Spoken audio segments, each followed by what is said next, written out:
nama Bapa dan Putra dan Roh Kudus.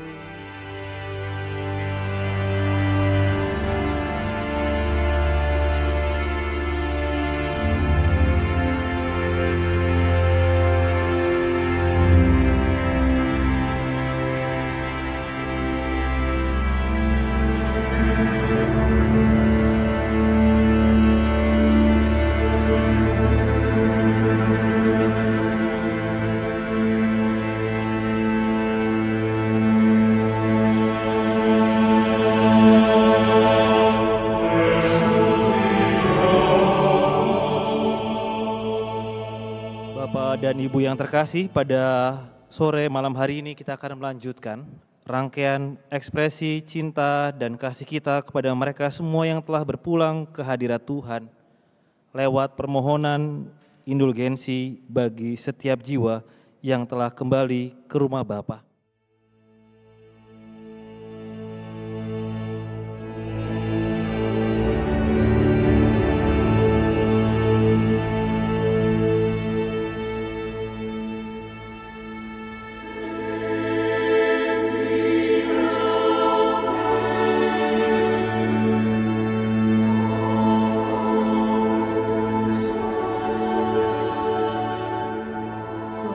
Kasihanilah mereka yang telah meninggal dunia. Kristus, kasihanilah mereka yang telah meninggal dunia. Bebaskanlah jiwa mereka dari penderitaannya dengan perantaraan Kristus Tuhan kami. Amin.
Hari ini dalam Ekaristi ini kita bersama-sama memohon kepada Tuhan untuk keselamatan saudara-saudari kita yang telah meninggal. Kita berdoa untuk semua arwah yang telah meninggal agar Yang pertama-tama, Tuhan mengampuni dosa-dosanya, dan yang kedua, orang-orang yang meninggal itu mau menerima kasih Tuhan. Dan akhirnya, mereka semua yang telah meninggal dunia, kaum kerabat kita dan semua yang kita doakan sore hari ini, sungguh-sungguh ada bersama-sama dengan Tuhan di surga, dan itulah yang disebut kebahagiaan yang sejati. Dalam bacaan yang pertama, kita tadi mendengar kata-kata Paulus dalam suratnya kepada jemaat di Roma. Saya mau menggarisbawahi kalimat pertama. Paulus mengatakan demikian, "Saudara-saudara, mungkinkah Allah menolak umatnya? Sekali-kali tidak."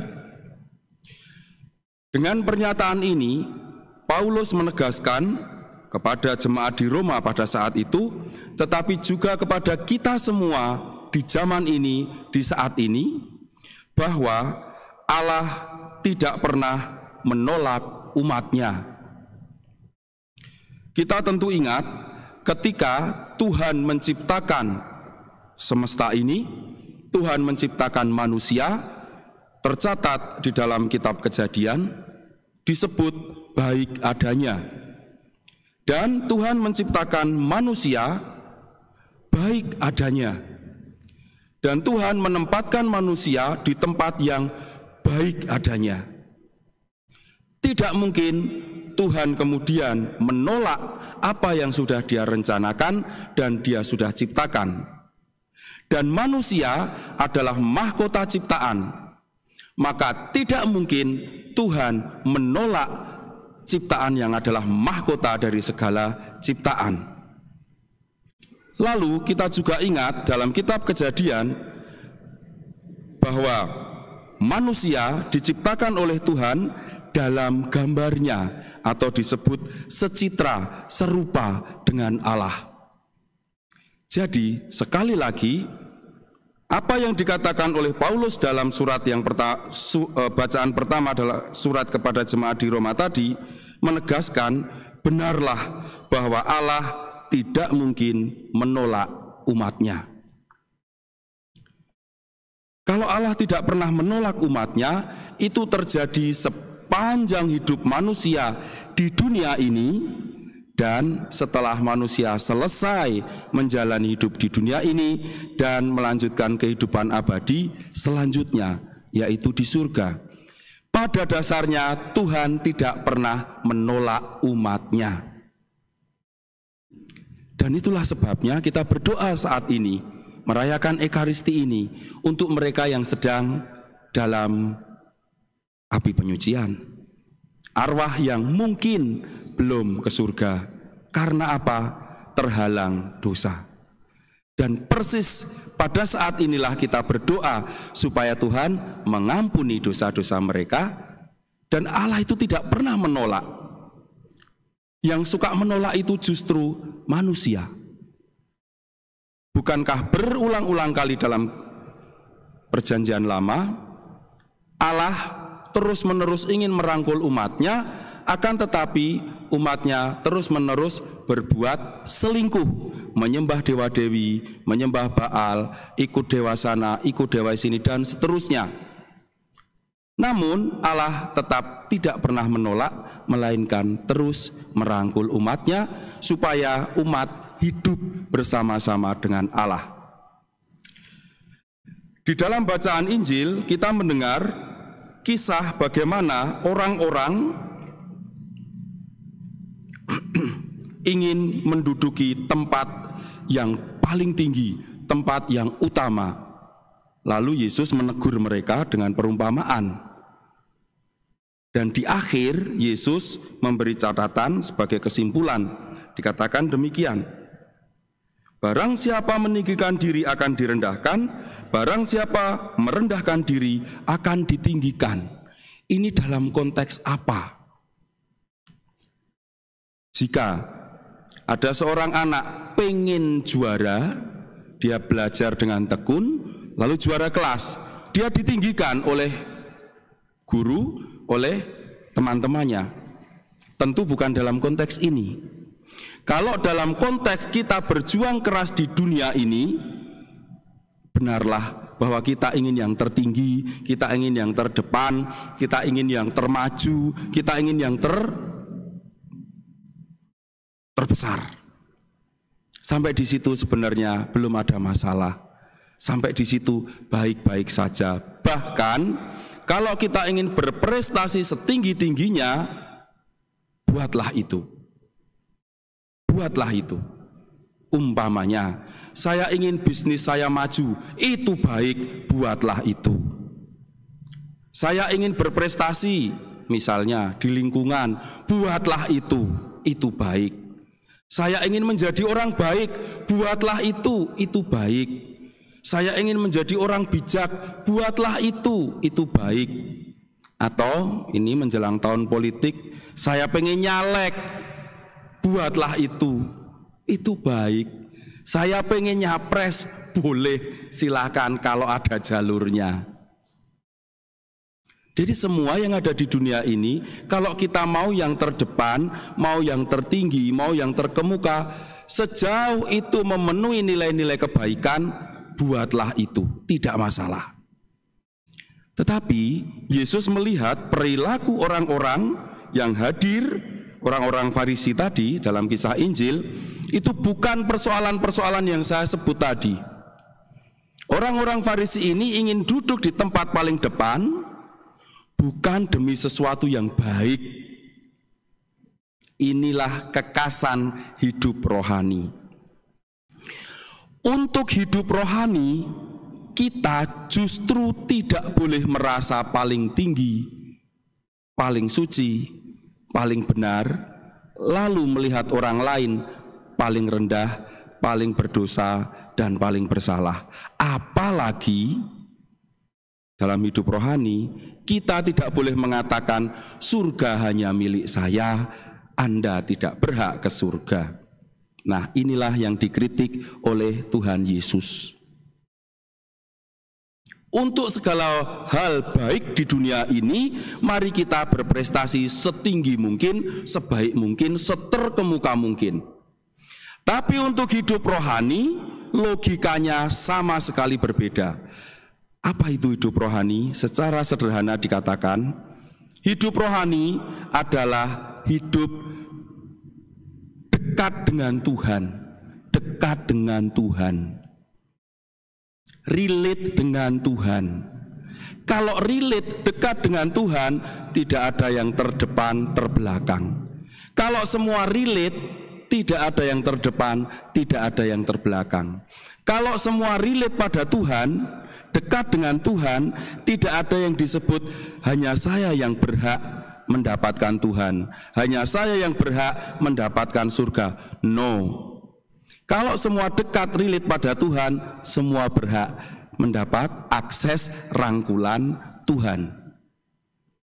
Nah, inilah kritik Tuhan Yesus pada orang Farisi dan untuk kita semua juga.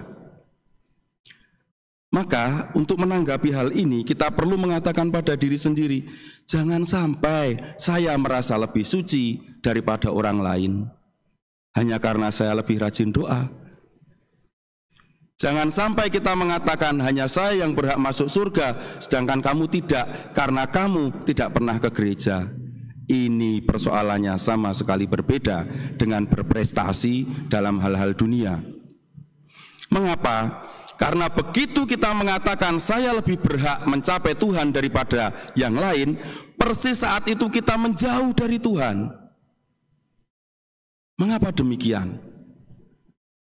Tadi Yesus sudah ngomong, yang meninggikan diri di hadapan Tuhan akan direndahkan. Yang merendahkan diri di hadapan Tuhan akan ditinggikan. Mungkin Bapak Ibu Saudara-saudari masih ingat ketika Yesus memberi perumpamaan.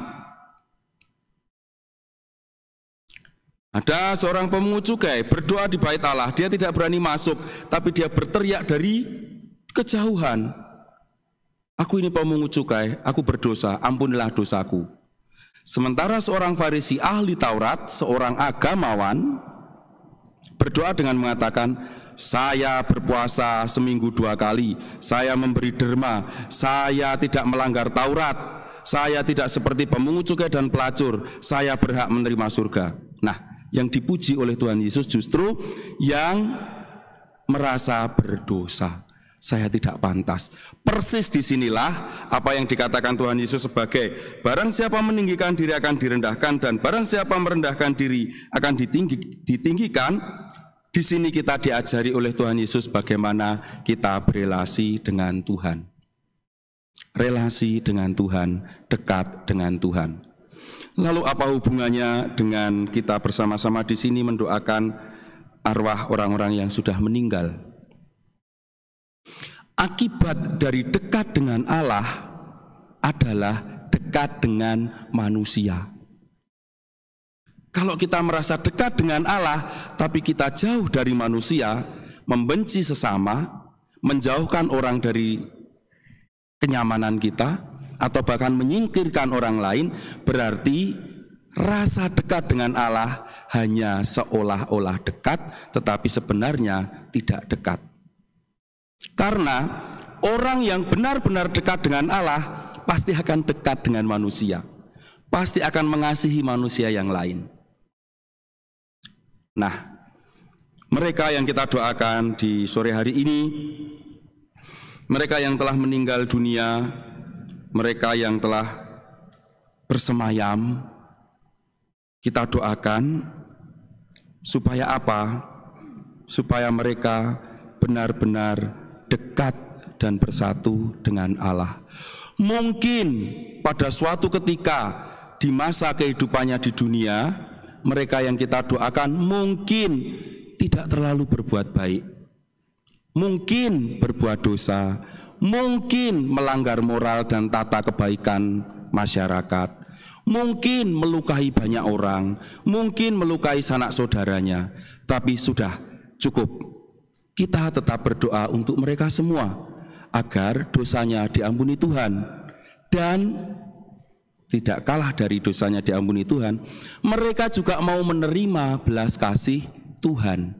Sehingga ketika dosa diampuni, penghalang sudah runtuh, dan mereka pun mau mendekat pada Tuhan, bukan menolak Tuhan. Karena orang yang menolak Tuhan tidak akan dekat pada Tuhan, dan itu tidak bahagia. Karena bahagia adalah dekat dengan Tuhan. Maka ibu bapak, saudari-saudari yang terkasih, di satu sisi bersama-sama kita mendoakan mereka yang telah meninggal supaya dekat dengan Tuhan, mereka menerima belas kasih Tuhan, Tuhan mengampuni dosa-dosa mereka dan mereka hidup bahagia bersama Allah. Di sisi lain pada saat yang sama kita juga mau dekat dengan Tuhan. Kita mau berprestasi di dunia ini, sekaligus kita mau berprestasi dalam hal rohani, yaitu dekat dengan Tuhan.